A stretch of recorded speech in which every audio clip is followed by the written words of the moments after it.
बिस्मिल्लाहिर्रहमानिर्रहीम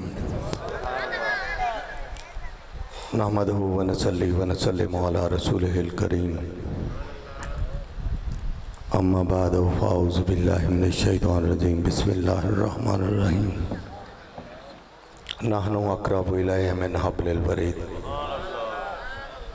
अन्नबिय्यु OLA bill मुमिनीना मिन अनफुसिहिम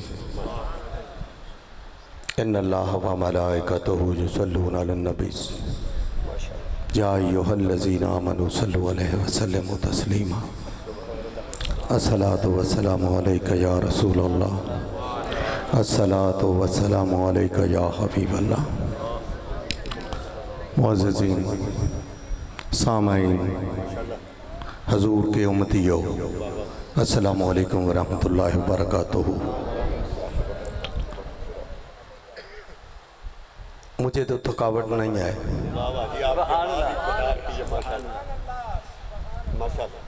उम्मीद है आपको भी नहीं होगी क्योंकि आप मिलाद शरीफ में आए।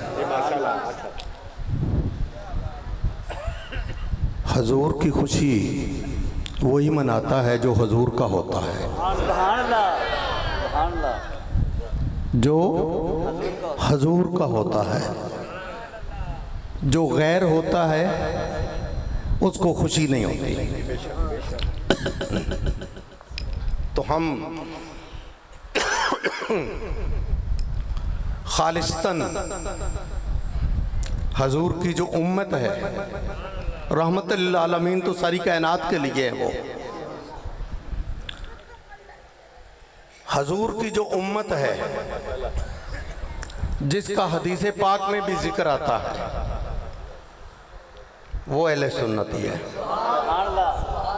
वो अहले सुन्नती है। मेरा वो मौजू नहीं। सरकार ने एक बात फरमाई सहाबा कराम से कि आला मोमिन की बात करो, आला मोमिन की बात करो। सहाबा कराम ने कहा कि या नबी अल्लाह या रसूल अल्लाह सल्लल्लाहु अलैहि वसल्लम, फिर आला मोमिन तो फिर फरिश्ते हो सकते हैं। आपने फरमाया वो कैसे नहीं हो सकते, वो नूर से बने हुए हैं, ना खाते हैं ना पीते हैं, जो उनको अज़ल से हुक्म हो गया वो किए जा रहे हैं, अल्लाह की तस्बीहां पढ़े जा रहे हैं।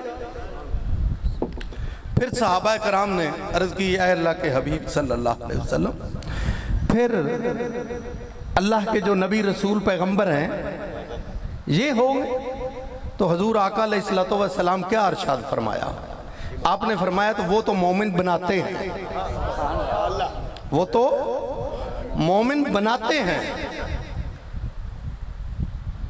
फिर सहाबा तीसरी मर्तबा अर्ज करते हैं या रसूल अल्लाह सल्लल्लाहु अलैहि वसल्लम, फिर हम आपके गुलाम हैं, हम मोमिन होंगे? आपने फरमाया तुम किस तरह मोमिन नहीं हो, किस वजह से मोमिन नहीं हो? कभी तो हजरत जबरील इस्लाम को आते देखते हो, मुझसे कलाम करते देखते हो, कभी दरख्तों को सजदा करते देखते हो, जानवरों को मेरी नबूवत की गवाही देते देखते हो, कभी पत्थरों को कलमा पढ़ते देखते हो।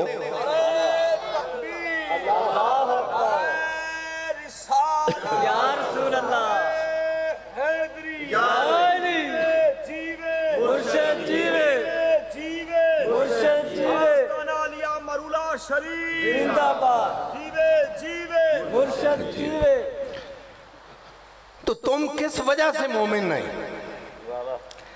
मैं ये पूछ रहा हूं कि आला मोमिन की बात करो, तुम्हारी नजर में आला मोमिन कौन है? सहाबा कराम रिदवान अल्लाह अलैहि अजमाइन अर्ज करते हैं फिर अल्लाह और उसका रसूल ही बेहतर जानता है, अल्लाह और उसका रसूल बेहतर जानता है। हजूर आका अलैहिस्सलातु वस्सलाम अरशाद फरमाया, सुनो मेरी बात को कि तुम मेरे सामने हो, मैं तुम्हारे सामने हूं, जो मैं हुक्म देता हूं उस हर हुक्म को तुम सुनते हो, लेकिन जब मैं इस दुनिया से पर्दा फरमा जाऊंगा तो उस वक्त अल्लाह तबारिक ताला जल्ला शानहू एक ऐसी जमात पैदा फरमाएगा, ऐसे लोगों को पैदा फरमाएगा, उन्होंने जहरी आंखों से मुझे देखा भी नहीं होगा,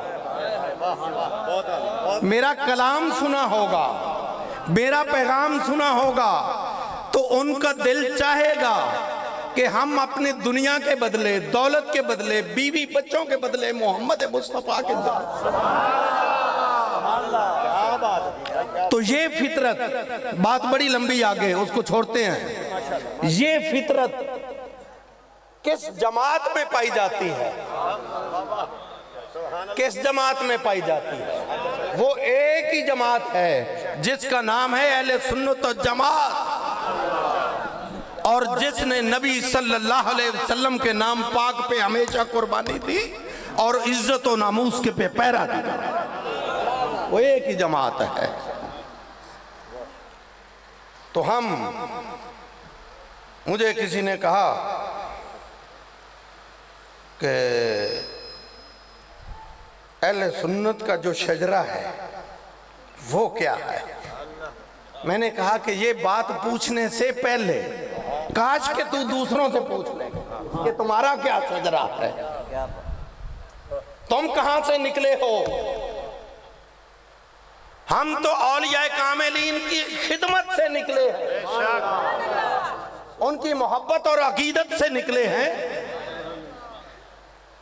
तो हमारा शजरा तो नबी सल्लल्लाहु अलैहि वसल्लम के कदमों में पहुंचता है। तुम बताओ कि तुम्हारा शजरा कहां पर जाता है। समझ लो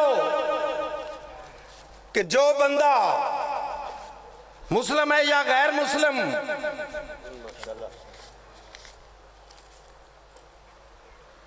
वो हजूर आका अलैहिस्सलातो वस्सलाम की जाते मुबारका के ऊपर किसी वजह से भी उंगली उठाता है तो समझ लो उसके खमीर में फर्क है। वो असल अपने बाप का नहीं है, वो कहीं और का है। तो आज मैं आपको एक और बताऊं बात, माशाअल्लाह, कि इस वक्त मौजूदा दौर में मरज़इयत और ईसाइयत सर उठा रही है। मैं आपको इस बात की दलील देता हूं। पत्तों की शहर उकाड़ा, पत्तों की भी हमारा अपना शहर है उकाड़ा, जो हमारा जिला है। किसी भी आलमे दीन ने तकरीर करनी हो, जुमा पढ़ाना हो, तो ओपन स्पीकर नहीं चलते,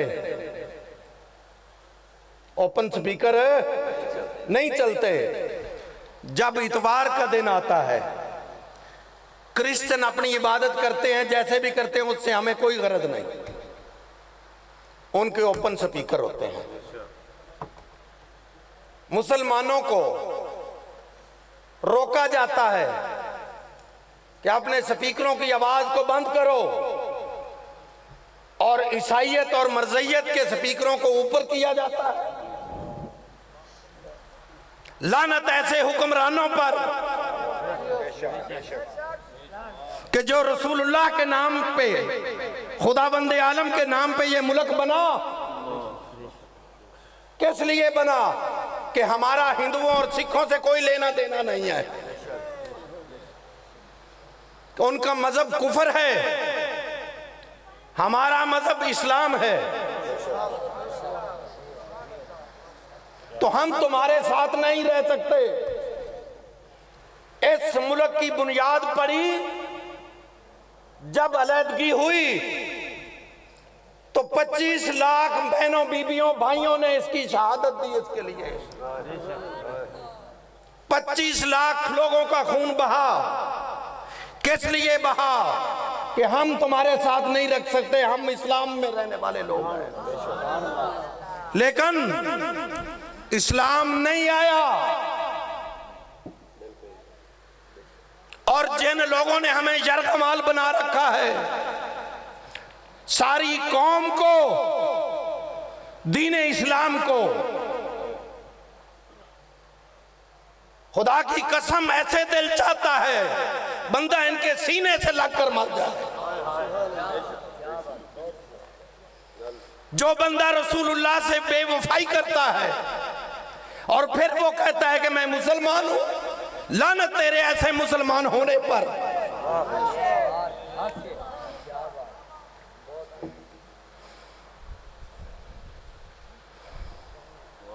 वो लोग, काश कि हम में भी वो जज्बा आ जाए। रसूलुल्लाह अलैहिस्सलातु वस्सलाम के गुलाम के सहाबी के दो बेटे जो मुल्के शाम में रहते थे, बात सुनना जरा, यही हजूर का मिलाद है, हजूर के दीन का तज़किरा हो। तो जनाब वो बच्चे दोनों जवान भाई 20-20, 22-22 साल के जहाद में चले गए। जब जहाद में गए तो खुदा का करना ऐसा हुआ कि वो दोनों भाई गिरफ्तार हो गए ईसाइयों के हाथों। ईसाइयों के हाथों वो गिरफ्तार हो गए। जब गिरफ्तार हुए तो उनको रूम में ले जाया गया। जब कैद में थे तो बादशाह ने कहा कि जितने भी हम कैदी लाए हैं उनको मेरे सामने पेश करो। जब उन बच्चों को, दोनों को, भाइयों को पेश किया गया तो बादशाह ने कहा कि तुम कहां के रहने वाले हो? उन्होंने कहा कि हम मुल्क शाम के रहने वाले हैं।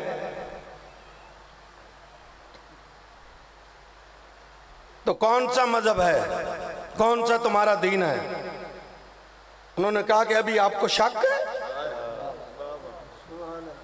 हम तो रसूलुल्लाह अलैहिस्सलाम के नौकर हैं। बादशाह ने कहा कि तुम्हारी जान बचाई जा सकती है, तुम्हारी कैद खत्म की जा सकती है। उन्होंने कहा कि किस तरीके से, किस वजह से, कौन सा वो तरीका है? बादशाह ने कहा कि तुम ईसाई बन जाओ, ईसाई बन जाओ तो मैं तुम्हारी सजा खत्म कर दूंगा। उन्होंने कहा कि जिस गले में मोहम्मद पाक का पटा है वो मौत कबूल कर सकते हैं, किसी और दीन की तरफ देख भी नहीं सकते। उसने कहा कि सजा सख्त मिलेगी। उन्होंने कहा कि जो मर्जी हो जाए। दोनों भाइयों ने कहा। उसने कहा कि देख लो। उसने कहा कि हमने देख लिया हुआ है, हमने जिसको देखा है उसके बाद किसी और को देखा ही नहीं है हमने। नारे तकबीर, नारे रिसालत, नारे हैदरी, नारे गौसिया, पीर फैज़ कंधारी, आस्ताना अली मरूला शरीफ। मैंने बहुत थोड़ा बोलना है, बस 1 मिनट खामोश रहें आप। मैंने यही बात खत्म करना है इसको। तो जनाबे बंदा, बादशाह ने कहा कि तेल के कड़ाहे गरम कर दो, तेल के कड़ाहे गरम कर दो। तेल का कड़ाया उबाल दिया गया, खोलने लगा तेल। उन्होंने कहा कि देखो कि अभी तुम्हारे साथ क्या होने वाला है। उन्होंने कहा कि हमने देख लिया हुआ है। उन्होंने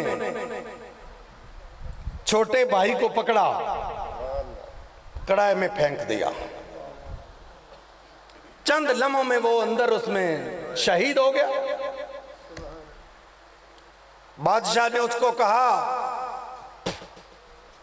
कि देखा, मजा लिया उसने? उसने कहा कि मैंने देखा, मैं भी तैयार हूं, मैं भी तैयार हूं। एक वजीर पास खड़ा था।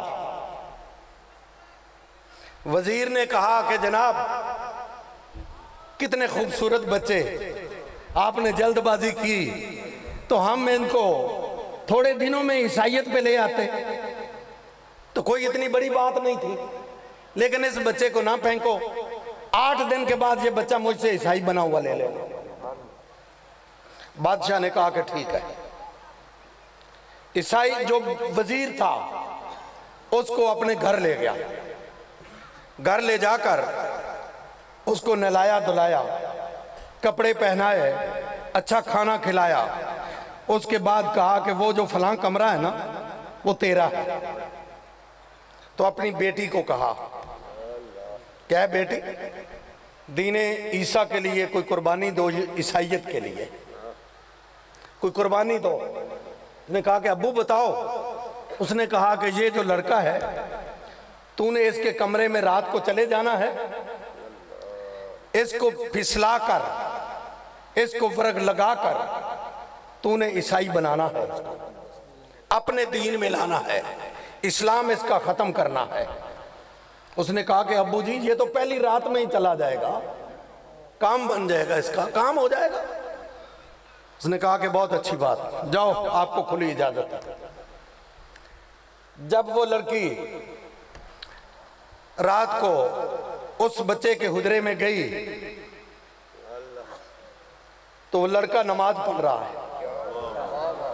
वो लड़का नमाज पढ़ रहा है। नमाज से फारिग हुआ तो दरूद शरीफ पढ़ रहा, दरूद शरीफ से फारिग हुआ तो तहज्जुद पढ़ रहा। उसने देखा भी नहीं मेरे कमरे में कोई आया है या नहीं आया। क्या बात, ये हजूर की उम्मत है। तो बाबा फरीदुद्दीन भी ऐसे थे, हजरत पीरे कंधारी भी ऐसे थे। एक दिन हजूर किबला आलम से किसी ने पूछा कि हजूर आपके जो मुजाहिदा वाली जिंदगी है हजूर वो कैसी थी। आपने फरमाया कुछ अल्लाह के बंदों की मैं आपको बात बताता हूं कि जिन्होंने 40 साल चरपाई पे कमर नहीं लगाई, जमीन पे कमर नहीं लगाई, किसी दीवार के साथ नहीं लगाई, वो अल्लाह अल्लाह ही करते रहे, अल्लाह अल्लाह ही करते रहे। तो वो लड़की दूसरी रात आई, दूसरी रात भी वही मामला, तीसरी रात को आई तो वही मामला, चौथी रात को बाप ने पूछा सुबह सुबह कोई काम बना। उसने कहा कि अब्बा क्या बताऊं, उस बंदे को तो मेरा पता ही नहीं होता कि मेरे कमरे में और कोई भी आया है। वो तो अपनी इबादत में ही लगा रहता है, वो अल्लाह की इबादत करता रहता है, रसूलुल्लाह अलैहिस्सलाम पे दरूद व सलाम पढ़ता रहता है। तो बेटे कोशिश करो ना, जो आपके जिम्मे लगाया है। बादशाह हमें क्या कहेगा कि इनसे एक बंदा ही नहीं बदला। अबू मैं कोशिश पूरी करती हूं। 5वीं रात जब गई तो मामला वही, कहने लगी कि भले मैं तो तेरी खातिर आती हूं, तू मेरी तरफ देखता भी नहीं। अल्लाह अकबर। तो वो कहने लगे कि मैं जिसकी तरफ देखता हूं, जो मुझे नजर आता है, मैं उससे फारग हूं, वो तो तेरी तरफ देखूंगा। मैं उधर से फारग होऊंगा तो फिर ही तेरी तरफ देखूंगा। तो अल्लाह तबारिक ताला ने उस बच्ची के दिल को फेर दिया। उसने कहा फिर वो जो तुझे नजर आता है वो मुझे भी दिखा, मुझे भी दिखा। क्या बात। तो अल्लाह तबारिक ताला ने अपना फजल फरमाया, उसने उसको कलमा तैयबा शरीफ पढ़ाया, उसको मुसलमान बनाया, उसको अपने पीछे खड़ा किया, पहले आगे आप खड़ा हुआ, फिर नमाज पढ़ाई, तहज्जुद पढ़ाई, फजर पढ़ाई। दिन होते वो मोमिना कामिला थी, मोमिने कामिला थी। उसने कहा कि जनाब मुझे सब कुछ नजर आ गया है, इस कुफर में, इस दीन में मैंने बचपन से लेकर आज तक मैंने कुछ नहीं देखा। मैंने तो तमाम मामलात जो देखे हैं अपने इन लोगों के, मैंने तो गलत ही देखे हैं, कोई एक बात भी अच्छी नहीं देखी। जो मैंने तुम में देखा सब मैंने अच्छा ही अच्छा देखा। तो अब ऐसा करें, हम ऐसा करें कि हम यहां से निकलें, मुल्क शाम जाएं, मुल्क शाम से फिर मदीना शरीफ जाएं। दूसरी रात उसने कहा कि मैं 2 घोड़ों का बंदोबस्त करती हूं, 2 घोड़ों का बंदोबस्त करती हूं, तो हम कल रात को अर्ली निकल जाएंगे, जल्दी निकल जाएंगे ईशा के फौरन बाद। उसने घोड़ों का बंदोबस्त कर लिया। वजीर की बेटी थी, उनके ऊपर जीन वगैरह डाल ली, लगामें डालकर खड़े कर दिए। जब ईशा के बाद सारे लोग सो गए, वो दोनों निकले, अपने अपने घोड़े लिए चल पड़े। जब चल पड़े, चलते चलते दिन हो गया। जब दिन को उन्होंने कहा कि पहले तो वो बाहर आ जाती थी, आज आई नहीं, क्या हुआ? उन्होंने देखा कि न लड़की है न लड़का है। तो बादशाह ने, वजीर ने फौरन कहा कि उनका पीछा किया जाए, उनको तलाश किया जाए। उनको उनके जो खुरे थे, जो निशानात थे पांव के, वो मिल गए। पीछे उन्होंने अपनी फौजें दौड़ा दी, फौजें दौड़ाई। फौजें पहुंचने से पहले 1-2 घोड़सवार आए, 1-2 घोड़सवार आए। तो वो दोनों, कुछ जंगल था उसमें छुप कर खड़े हो गए कि शायद बादशाह का जो लश्कर है वो आ गया। लेकिन खुदावंद आलम जिनको मकबूल फरमा लेता है, जिनको कबूल फरमा लेता है, तो क्या देखा? जो भाई था, जो शहीद हुआ था, जिनको तेल में डाला गया था, जिनको तल दिया गया था, वो घोड़े पे सवार है, एक साथी और साथ है। वो आया, उसने कहा कि मैं तेरा भाई हूं, डरने घबराने की जरूरत नहीं है, मैं तुमको उन लोगों से बचाने के लिए आया। ये रास्ता छोड़ो, इधर से तुम्हारे साथ तुमको लेकर। ये उम्मत मुस्तफ़ा सल्लल्लाहु अलैहि वसल्लम की ये बरकतें हैं, ये हजूर की नजर है, ये हजूर के वसीले से सब कुछ मिलता है। तो जनाब बातें तो बड़ी ज्यादा हैं, तो आप भी थके बैठे हैं। मैं हजूर की वलादत भी बयान करता, वो तो आपने उलमा से बड़ी सुनी हुई है, लेकिन एक मैं आपको बात बताऊं। वलादत पाक वाली रात एक थी, 2 रातें तो नहीं थी ना, एक थी, लेकिन वाकयात हजारों थे, वाकयात हजारों थे। मोमिनों को चमक दी जा रही थी नूर की, कुफार को गर्क किया जा रहा था, काफिरों को गर्क किया जा रहा था, उनके ऊपर कहरे इलाही नाज़िल हो रहा था। उसी रात को तो हजूर आका अलैहिस्सलातु वस्सलाम के जो मुहिब्बीन होने थे, उनको ताकत दी जा रही थी, ताकत दी जा रही थी। हजूर आका अलैहिस्सलातु वस्सलाम की वलादत कोई मामूली बात नहीं है। बेशक सब नबी अजमत वाले हैं, शानों वाले हैं, जैसा कि हजरत मूसा कलीमुल्लाह अलैहिस्सलाम, थोड़ी सी उम्र है 3-4 दिन की, तो फिरौनियों को खबर हुई कि फलां घर में शक है, बच्चा है, तो वो तलाशी लेने के लिए आए।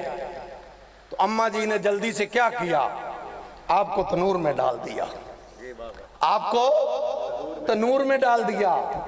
जब आपको तनूर में डाला तो बहन को पता नहीं था, बहन को पता नहीं था कि मेरा भाई तनूर में है।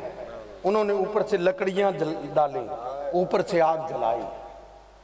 लेकिन अल्लाह का रसूल, जो अल्लाह के रसूल होते हैं वो बचपन में भी रसूल होते हैं, वो जवानी में भी रसूल होते हैं, वो आखिर में भी रसूल होते हैं। जो कहते हैं ना 40 साल के बाद, हमें तो अजल से पता है, इनको 40 साल के बाद पता है। मोहब्बत वालों को तो अजल से पता है, तो अकल वालों को 40 साल के बाद पता चला कि ये मक्का शरीफ में मामला हो गया। और जहलो, तुमसे तो यहूदियों के जो राहब थे वो समझदार थे, वो समझदार थे। वो अपनी किताबों में हजूर का जिक्र पढ़ते, अपने राहबों से हजूर का जिक्र सुनते। ईसाइयत जो थी, इनके जो राहब थे, आलिम थे, वो हजूर के अक्सर तज़किरे करते। हजरत सुलेमान फारसी रदी अल्लाह तआला अन्हु का मुसलमान हो जाना वो ईसाई राहबों की वजह से था। तो जनाब, जिसने जितना हजूर का जिक्र किया उतना वो बुलंद हो गया। हजूर तो बुलंद ही बुलंद हैं, वो बंदा भी उतना बुलंद हो गया। इस जमाने में, इस मौजूदा जमाने में सबसे ज्यादा जो कोशिश की, जो हिम्मत की, लातों के बगैर हिम्मत की, वो अमीर अल मुजाहिदीन जनाब किबला अल्लाह अकबर खादम हुसैन रिजवी साहब। तो फिर अल्लाह ने उनको कितनी शान दी, कितनी शान दी। हाँ जी, तो जो उन्होंने किया वो टांगों वालों भी नहीं कर सकते। समझ आई? तो फिर अल्लाह जिसकी परवाज को चाहे उसको स्पीड दे दे।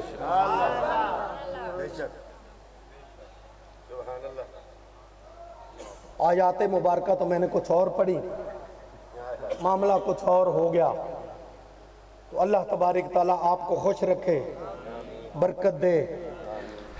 दारुल उलूम हबीबे किबरिया, हमने उसका मदरसे का नाम रखा है दारुल उलूम हबीबे किबरिया सल्लल्लाहु अलैहि वसल्लम। वो उसका सिलसिला शोबा हिफ्ज़ का शुरू हो गया है। तो इंशाअल्लाह बफज़ल ही ताला अहले हल्ला के लिए, अहले इलाका के लिए, वो दीन इस्लाम की खिदमत करने के लिए मदरसा हाज़िर होगा। और उम्मीद है मुझे कि मेरे दोस्त मेरे साथ मिलकर चलेंगे तो हम इसको अनकरीब यूनिवर्सिटी बनाएंगे इंशाअल्लाह अज़ीज़। और इसमें की बरकतें इंशाअल्लाह आएंगी। जितनी मर्जी ये कोशिश कर लें दाएं बाएं वाले, हाँ जी, और ये रसूलुल्लाह अलैहिस्सलाम के अहले मोहब्बत को मिटा नहीं सकते, मिटा नहीं सकते। तो अल्लाह हम सबको अजर अज़ीम अता फरमाए। उम्मा